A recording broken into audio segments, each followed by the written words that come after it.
Public place को गंदा करोगे ना तो याद रखना, चीपा साहब सिर्फ एम्बुलेंस नहीं, इमरजेंसी पिटाई सर्विस भी चलाते हैं।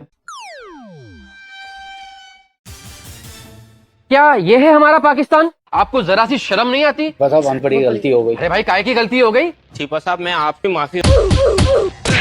साफ सुथरा और सेहतमंद माहौल रखना हम सब का फर्ज है। और पान थूकने वालों से दरख्वास्त है, दीवार लाल करने से पहले अपने गाल बचा लो, चीपा साहब आसपास ही होंगे। भाई क्या हो गया? तुम इंसान हो या जानवर हो? लहू लहान कर दिया। नहीं मतलब मुझे माफ कर दे। और अगर अभी ये कंप्लेंट करे पुलिस के अंदर, पुलिस तुमको आके गिरफ्तार करके ले जाएगी, तुम्हें 3 साल की सजा होगी, तुम पर जुर्माना भी होगा। चीपा साहब एक पर्दा माफ करवा दे जी। तुम्हारे माँ बाप की रजामंदी के साथ तुम्हें सिर्फ सबक सिखाने के लिए कहा है। कैसी बात कर रहे हैं चीपा साहब? चले जाओ अब इसमें घर में जाओ अपने घर में जाओ। चलो लोग भी जाएं, अपने काम धंधे पे जाएं।